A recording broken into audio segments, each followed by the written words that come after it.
Good morning, student of class 9. We already start chapter 9, motion, force and laws of motion. पिछले हमने topic में पढ़ा था motion का फर्स्ट लॉ और कुछ इंट्रोडक्शन के बारे में भी जाना था। आज का जो हमारा पहला टॉपिक है वो है मोमेंटम। पहले इसको हम थ्योरेटिकली समझ लेते हैं, फिर हम इसको मैथमेटिकली समझेंगे। It is a measure of motion in body. जब भी किसी बॉडी में मोशन होता है तो उसमें एक एनर्जी ज़रूर होती है जिसको हम बोलते हैं मोमेंटम। ठीक है, और मोमेंटम कैसे निकालते हैं? Momentum is the product of mass of body and velocity of a body.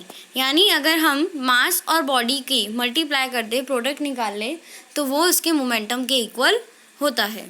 ठीक है, अब आगे ये आप टॉपिक देखेंगे मैथमेटिकली, प्रूफ करके दिखाएंगे हम आपको। Good morning student. अभी मैंने आपको बताया कि मोमेंटम क्या होता है। Momentum is the product of mass and velocity, और मोमेंटम हर बॉडी में पाया जाता है।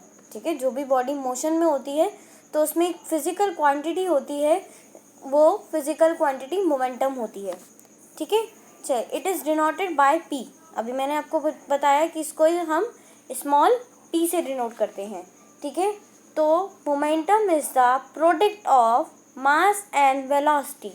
तो इसका फॉर्मूला बनेगा momentum is equal to product of mass and velocity. तो P equal to m into v. ठीक है, यहाँ पे P क्या है बच्चों? P इज इक्वल टू है मोमेंटम,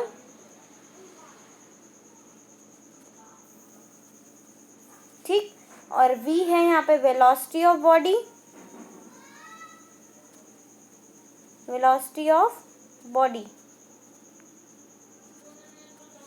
ठीक है, और m क्या है यहाँ पे? Mass of body. ठीक, तो ये होता है हमारा मोमेंटम का फॉर्मूला। आगे देखते हैं मोमेंटम की यूनिट क्या होती है, SI यूनिट। चलिए देखते हैं हम मोमेंटम की यूनिट क्या होती है। तो इसके लिए मैंने अभी आपको फॉर्मूला बताया हमने, P equal to m into v. Momentum is the product of mass and velocity. ठीक है, तो m की हमें SI यूनिट पता है। m की SI यूनिट क्या होती है बच्चों? किलोग्राम। और वेलोसिटी की SI यूनिट हमने पढ़ी थी मीटर पर सेकेंड। अब इसको हम फॉर्मूले में रख देंगे, तो kg मीटर पर सेकेंड, इसकी क्या हो गई? SI unit. तो SI unit of momentum is kilogram metre per second. ठीक है, तो ये था हमारा SI यूनिट ऑफ मोमेंटम। और मोमेंटम क्या होती है? एक वेक्टर क्वांटिटी होती है, क्योंकि इसमें डायरेक्शन, हम इसमें डायरेक्शन की भी बात करते हैं, मैग्नीट्यूड के साथ साथ डायरेक्शन की भी बात करते हैं, इसलिए ये एक वेक्टर क्वांटिटी है। तो समझ में आया मोमेंटम क्या है? Momentum is the product of mass and velocity. ठीक है, तो ये था टॉपिक हमारा मोमेंटम। अब नेक्स्ट टॉपिक पे आप देखेंगे कि इसके एग्जाम्पल्स क्या होते हैं मोमेंटम के। अच्छा, इसे मैं आपको एक कंक्लूजन बताती हूँ कि मोमेंटम से हमें क्या कंक्लूजन मिला, फिर उसके बाद आपको एग्जाम्पल समझने में आसानी होगी। चलिए कंक्लूजन देखते हैं। अभी हमने देखा P is equal to m into v, है ना। तो it means P is directly proportional to m and P is also directly proportional to V, है ना। या डायरेक्टली प्रोपोर्शनल का मतलब क्या होता है? आपने पढ़ा होगा 8th क्लास में। डायरेक्ट रिलेशन का मतलब होता है अगर हम P बढ़ाएंगे तो हमारा M भी बढ़ेगा, और अगर हम P घटाएंगे तो हमारा M भी घटेगा। तो हम ये कह सकते हैं डायरेक्ट रिलेशन का मतलब होता है अगर P बढ़ेगा तो M भी बढ़ेगा, और P बढ़ेगा तो V भी बढ़ेगा, और अगर दोनों ही डिक्रीज होंगे तो मोमेंटम भी डिक्रीज होगा।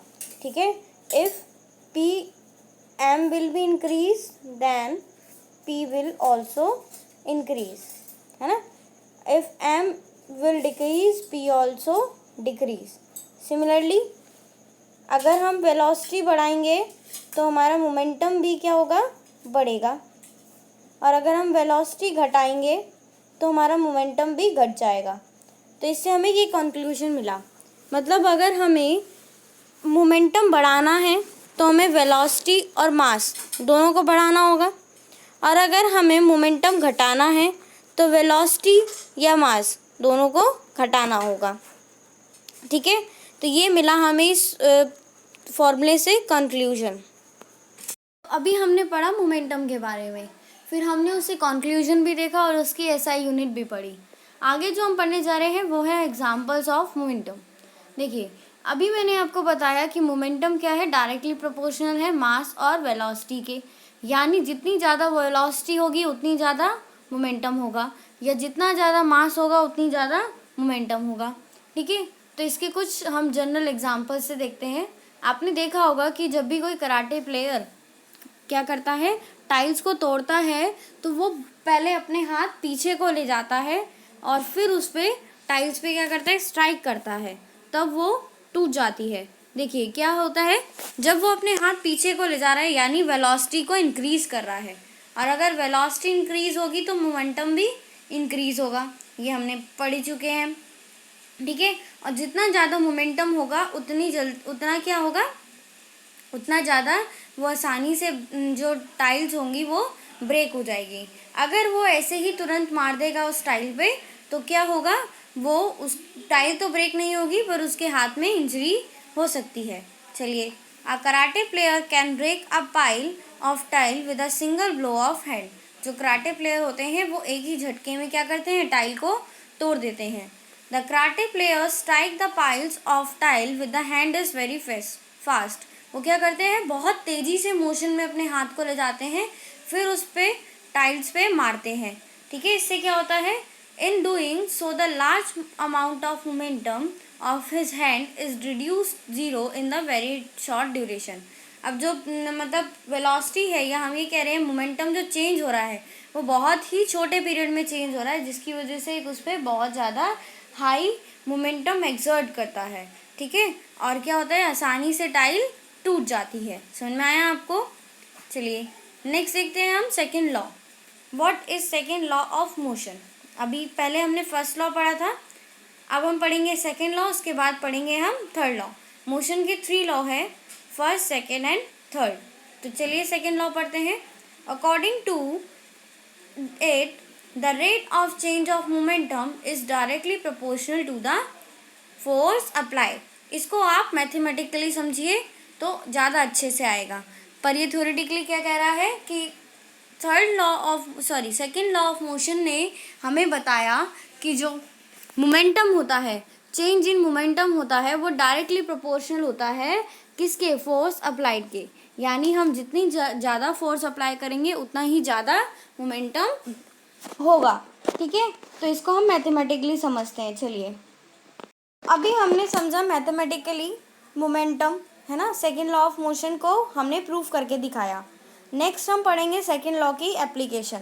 अभी मैंने आपको बताया बच्चों कि क्या होगा, जितना ज़्यादा एक्सेलरेशन होगा उतना ज़्यादा फोर्स एक्सर्ट होगा, है ना, क्योंकि force is directly proportional to the acceleration. हम आपको बता चुके हैं, कंक्लूजन बताया था सेकेंड लॉ का।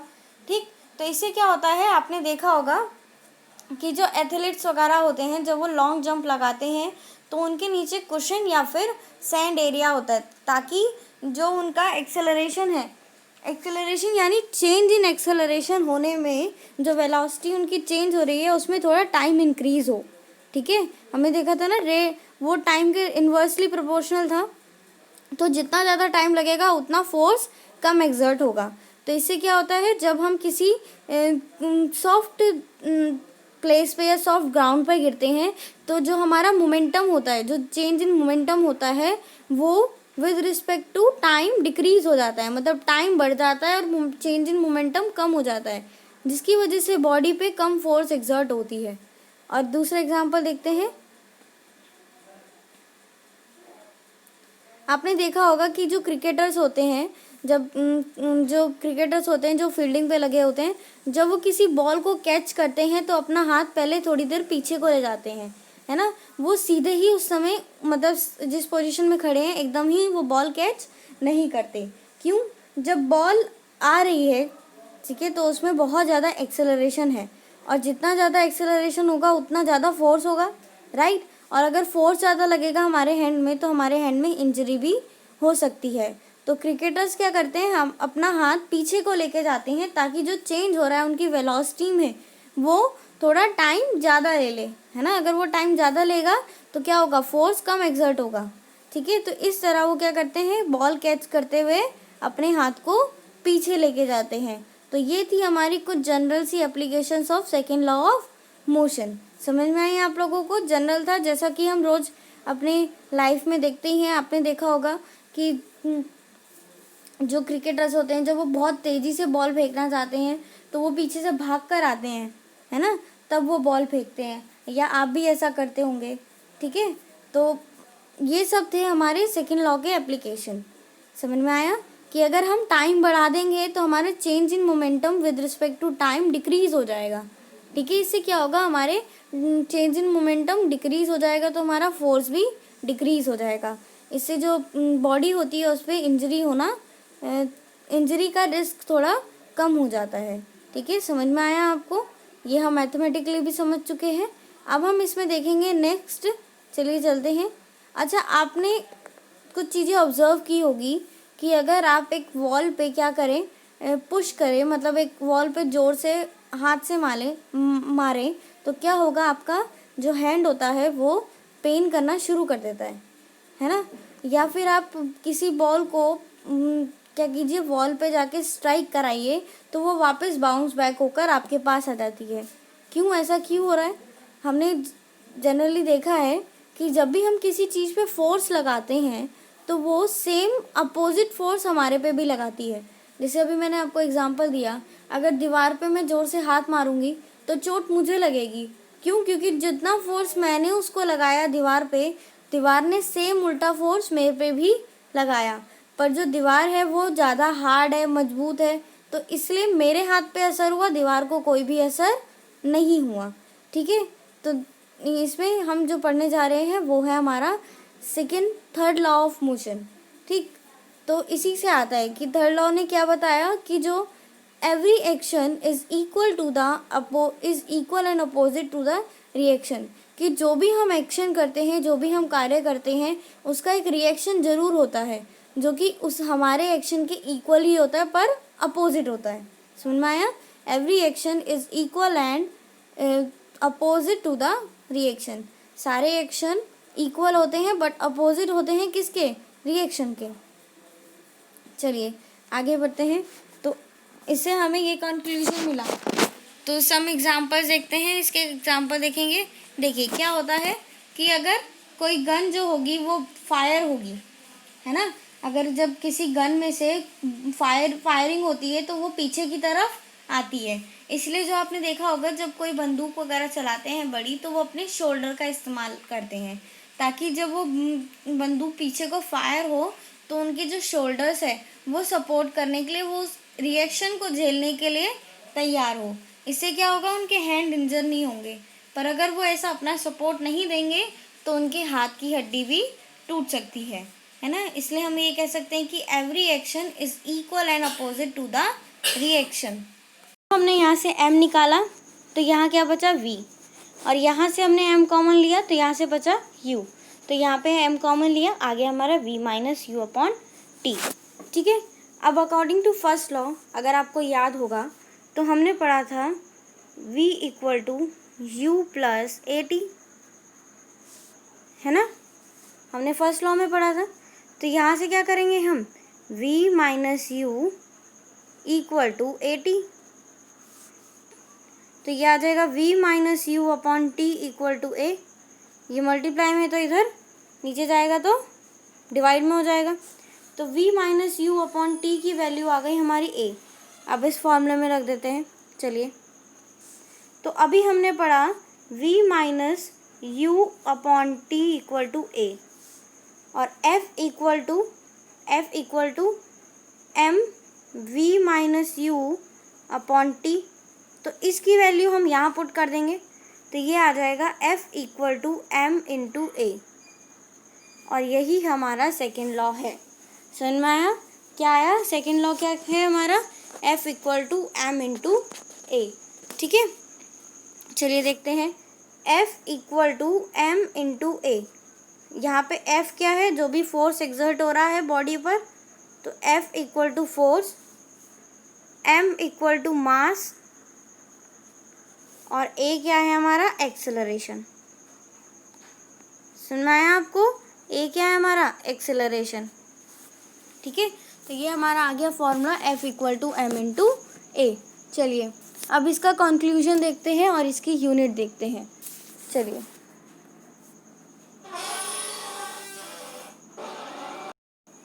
तो अब हम देखते हैं फोर्स की यूनिट। तो जो SI यूनिट होती है फोर्स की, वो होती है न्यूटन। क्या होती है, न्यूटन। ये तो हो गई हमारी SI यूनिट, जिसको हम कैपिटल N से रिप्रेजेंट करते हैं।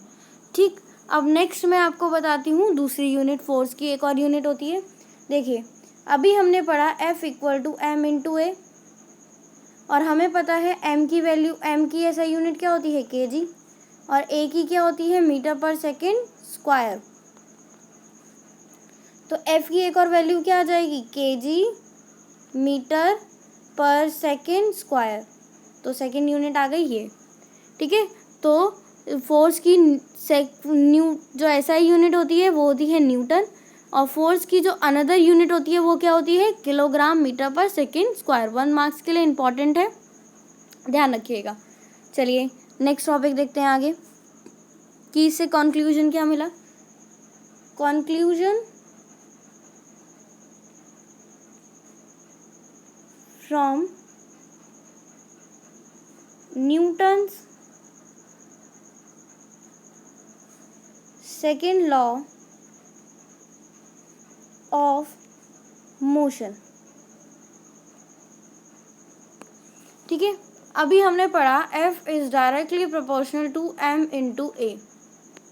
ठीक है, मतलब अगर एक्सेलरेशन A यानी एक्सेलरेशन ज़्यादा होगा तो फोर्स उतना ही ज़्यादा लगेगा, और अगर एक्सेलरेशन कम होगा तो फोर्स भी कम लगेगा। सिमिलरली अगर मास ज़्यादा होगा तो फोर्स भी ज़्यादा होगा, और अगर मास कम होगा तो फोर्स भी कम होगा। तो इससे कंक्लूजन ये मिलता है, अगर हम एक्सेलरेशन बढ़ाएंगे तो हमारा फोर्स भी बढ़ जाएगा, और अगर हम एक्सेलरेशन घटाएंगे तो हमारा फोर्स भी घट जाएगा। ठीक है, आगे एक इम्पॉर्टेंट टॉपिक है, वो है 1 Newton. Define 1 Newton. Next topic है वो है हमारा डिफाइन 1 न्यूटन। हमें 1 न्यूटन को डिफाइन करना है। चलिए करते हैं, कैसे करेंगे। देखिए अभी मैंने बताया आपको force, Newton is the unit of force. ठीक है, तो 1 न्यूटन का वैल्यू आएगी, अभी हमने पढ़ा force equal to mass into acceleration. If mass will be 1 kg, mass will be 1 kg and acceleration is 1 metre per second square, है ना। तो क्या होगा, फोर्स क्या आ जाएगा, 1 न्यूटन। चलिए रखते हैं यहाँ पे F equal to 1 kg into 1 metre per second square, तो F विल बी 1 न्यूटन।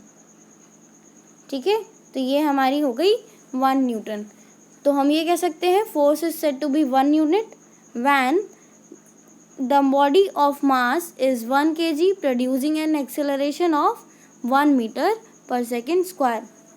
अगर किसी बॉडी का मास 1 kg है और वो एक्सेलरेशन उसका 1 मीटर पर सेकेंड स्क्वायर है, तो वो उसमें कितना फोर्स एक्सर्ट होगा, 1 न्यूटन। समझ में आया। तो नेक्स्ट हम देखेंगे इसके applications of second law of motion. अब आज हमने पढ़ा सेकेंड लॉ। सेकेंड लॉ में आपको बताया मैंने, सबसे पहले हमने पढ़ा था मोमेंटम, फिर हमने पढ़ा सेकेंड लॉ, और फिर हमने पढ़ा थर्ड लॉ। तो थर्ड लॉ में मैंने आपको बताया every action is equal and opposite to the reaction. यानी अगर मैं किसी बॉडी पे फोर्स लगाऊंगी तो सेम वो फोर्स बट अपोजिट डायरेक्शन में वो मेरे पर भी लगाएगा। तो Newton third law of motion से हमें ये कॉन्क्लूजन मिलता है। ठीक है, नेक्स्ट लेक्चर में हम पढ़ेंगे कंजर्वेशन ऑफ मोमेंटम। ठीक है, जैसे एनर्जी होती है ना, कंजर्वेशन ऑफ एनर्जी हमने पढ़ा है कि energy neither be created not be destroy. ना ही तो हम एनर्जी को क्रिएट कर सकते हैं, ना ही डिस्ट्रॉय कर सकते हैं, हम केवल एक फॉर्म से दूसरे फॉर्म में चेंज कर सकते हैं। इसी तरह जो अभी हमने मोमेंटम पढ़ा था उसको भी देखेंगे कि किस तरह जो मोमेंटम होता है किसी भी बॉडी का चेंज इन मोमेंटम जो होता है वो कैसे कंजर्व रहता है। ठीक है, तो ये था हमारा इस चैप्टर का सेकंड पार्ट। नेक्स्ट में हम पढ़ेंगे थर्ड पार्ट और वो इस चैप्टर का लास्ट लेक्चर होगा। इसके बाद हम इसके न्यूमेरिकल्स करेंगे और एनसीईआरटी के क्वेश्चंस करेंगे। आई होप आपको आज के टॉपिक समझ में आए होंगे। Thank you.